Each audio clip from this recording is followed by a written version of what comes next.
The sun was beginning its slow descent behind the jagged hills of Copper Ridge, painting the dusty streets in shades of gold and amber.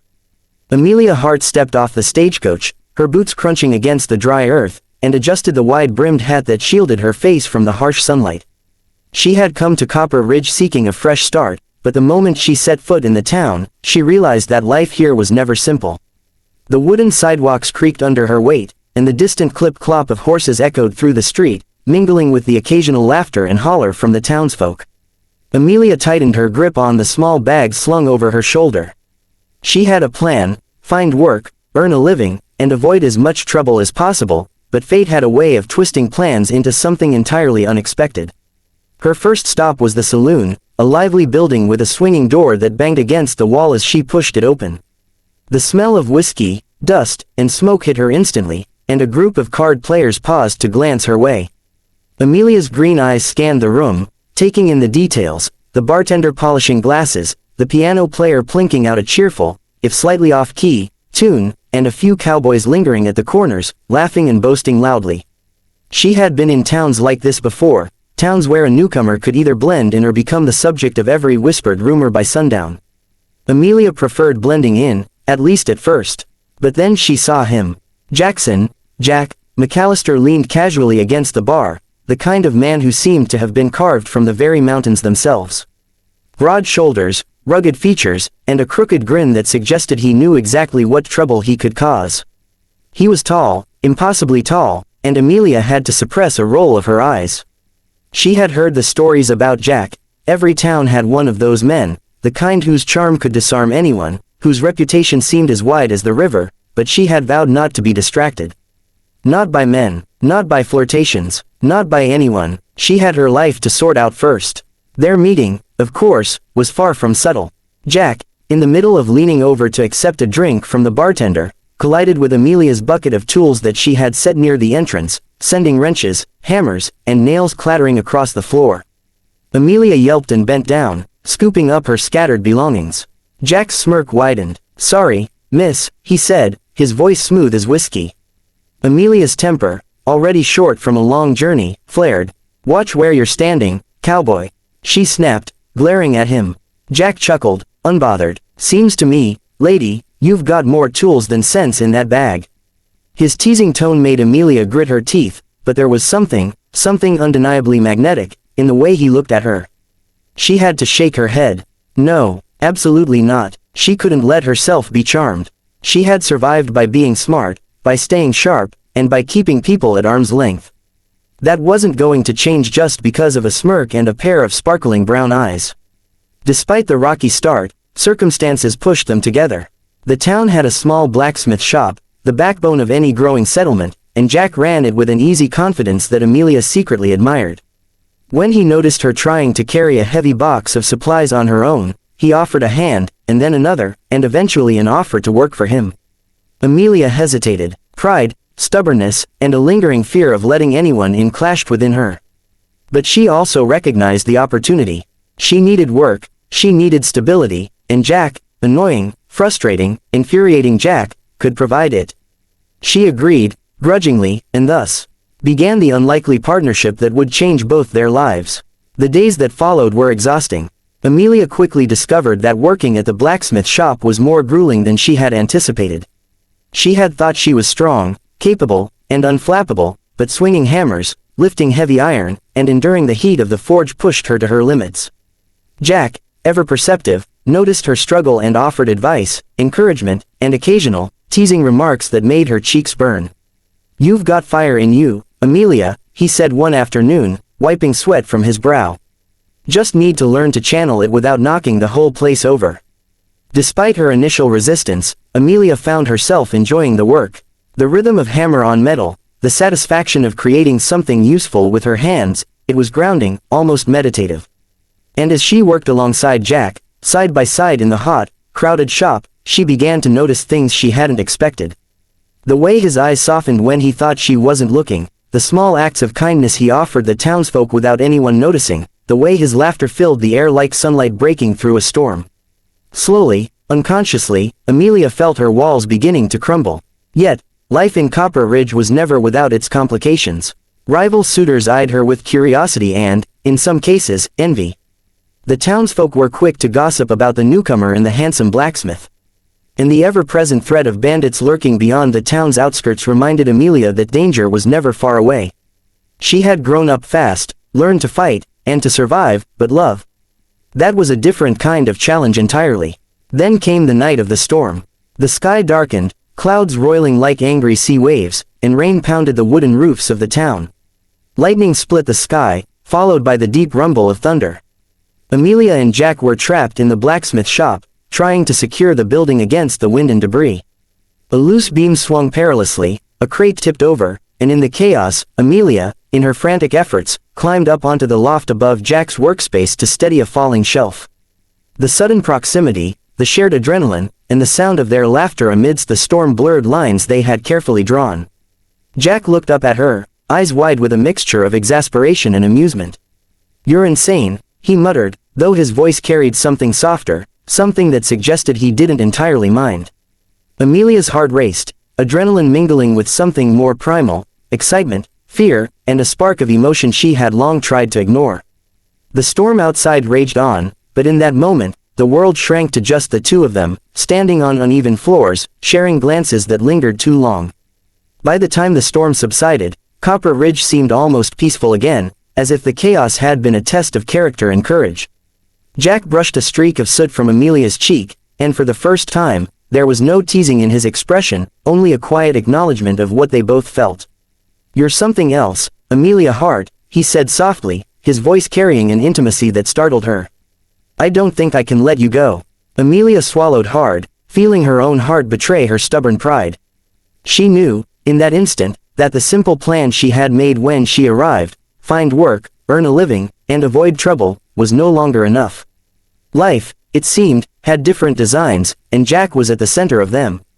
For the first time in a long while, Amelia allowed herself to hope that maybe, just maybe, the chaos, the laughter, and the unexpected closeness might lead to something extraordinary. She wasn't just surviving, anymore, she was living, and she was beginning to believe that love, messy, wild, unpredictable, could be a force worth facing, even in the untamed heart of the Wild West. Life after the storm had a different rhythm. The dusty streets of Copper Ridge no longer seemed so lonely, and every glance Amelia shared with Jack carried a weight she could neither ignore nor deny. Their days were filled with hard work in the blacksmith shop, but even amidst hammering iron and shaping metal, there was a new understanding between them, a silent acknowledgement that what had sparked during the storm wasn't fleeting. Jack's teasing comments were softer now, his smirks lingering in ways that made Amelia's cheeks flush. And though she tried to maintain her usual independence, she couldn't deny the warmth that grew in her chest whenever he was near. The townsfolk began to notice the subtle changes, too. Whispers followed them as they walked down the wooden sidewalks, some admiring, others skeptical. Amelia ignored most of it, focusing instead on the work at hand, but she couldn't help but notice the way Jack's hand would brush hers ever so slightly when passing her a tool, or the way he lingered in conversation just a second longer than necessary. There was an unspoken dance happening between them, a pull that neither could resist, and yet neither had fully admitted out loud. Copper Ridge, however, was a town that rarely allowed peace for long. A band of outlaws, rumored to be ruthless and organized, had begun scouting the outskirts, their presence an ominous shadow over the quiet town. Jack, known for his courage and quick thinking, had to step up not just as a blacksmith but as a protector. Amelia, unwilling to be sidelined, insisted on helping. "I'm not just going to sit here while you handle everything," she said one evening, brushing soot from her hands as she stared at him with fierce determination. Jack studied her for a moment, his eyes softening. "I don't doubt that, Amelia," he said quietly, "but this isn't just hammering nails. This is dangerous." Together, they began devising a plan to protect the town. Amelia's sharp mind and quick instincts complemented Jack's experience and strength. They reinforced windows, secured doors, and even trained some of the younger townsfolk to defend themselves. Through this process, Amelia discovered a side of Jack that went beyond charm and rugged looks. He was patient, strategic, and deeply protective, not just of her but of the people he cared about. And Jack, in turn, saw Amelia not just as a spirited newcomer but as an equal, brave, resourceful, and unwavering in the face of danger. One evening, after a long day of preparations, they found themselves alone in the blacksmith shop. The glow of the forge cast dancing shadows across the walls, highlighting the sweat on their faces and the smudges of soot on their skin. For a moment, the weight of responsibility lifted, replaced by something tender and electric. Amelia leaned against the workbench, catching her breath. Jack wiped his hands and approached her, his gaze lingering in a way that made her heart skip. "You're incredible," he said softly. "You've got fire, guts, and you're not afraid to stand up for what matters." Amelia's lips curved into a small smile, though her chest tightened. "And you," she replied quietly, "are reckless. But I suppose I like that about you." Their growing closeness was interrupted one fateful afternoon. A rider came hurtling into town, dust trailing behind him like smoke. He warned of the bandits approaching, faster and more organized than anyone had anticipated. Panic rippled through Copper Ridge. Jack and Amelia sprang into action, leading the townsfolk to fortify the general store and the town hall. Horses whinnied, dogs barked, and the sound of hurried footsteps echoed across the wooden sidewalks. Amelia found herself gripping Jack's arm, heart hammering not from fear alone but from the realization of how deeply she relied on him. The confrontation with the outlaws was chaotic. The bandits attempted to ride through the town, but Jack and Amelia, along with the townsfolk, had barricaded key streets. Shots rang out, splintering wood and sending people diving for cover. Amid the chaos, a stagecoach, overloaded with supplies and townsfolk seeking safety, tipped dangerously near the edge of a nearby canyon. Without thinking, Jack lunged to steady it, narrowly preventing disaster. Amelia, driven by instinct and courage, climbed atop the roof of the stagecoach, holding ropes and guiding terrified passengers. The wind whipped through her hair, rain stung her eyes, and the thunder above mirrored the pounding of her heart. In that harrowing moment, time seemed to slow. Jack's eyes found hers, wide and fierce, and in them she saw not just concern, but admiration, trust, and something more profound. He shouted instructions over the roar of the storm, his voice steady, unwavering, a grounding force amidst the chaos. Amelia obeyed, trusting him completely, feeling an unshakable bond form between them. The adrenaline, fear, and relief of surviving together created a connection that words could never fully capture. When the dust finally settled and the last of the bandits were driven away, Copper Ridge began to breathe again. Townsfolk emerged cautiously, praising the bravery of Jack and Amelia, their own astonishment mirroring that of the couple themselves. The stagecoach had been saved, and lives had been protected, but more than that, something deeper had been cemented between them. Standing side by side, soaked, bruised, and exhausted, they allowed themselves a quiet moment of understanding. Words were unnecessary. The shared look, the unspoken acknowledgement of what they had faced together, said everything. That night, back in the blacksmith shop, they sat near the dying embers of the forge. The shop was quiet except for the crackle of the fire and the occasional drip of water from the roof. Jack reached out, brushing a damp strand of hair from Amelia's face. "You're something I didn't expect," he murmured, voice low and full of emotion. Amelia's heart ached with the same intensity. "And you're something I can't ignore," she whispered back.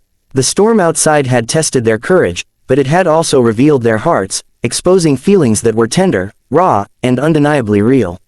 In the days that followed, life in Copper Ridge regained a sense of rhythm, though the memory of the storm and the confrontation lingered.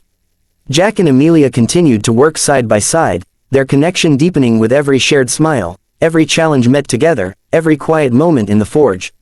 The townsfolk began to see them not just as individuals, but as a team, two people who had found in each other a source of strength, courage, and love. Amelia realized that love, like the Wild West itself, was unpredictable, wild, and often messy. It was not about avoiding chaos, but about facing it with someone you could trust, someone who would stand with you no matter what.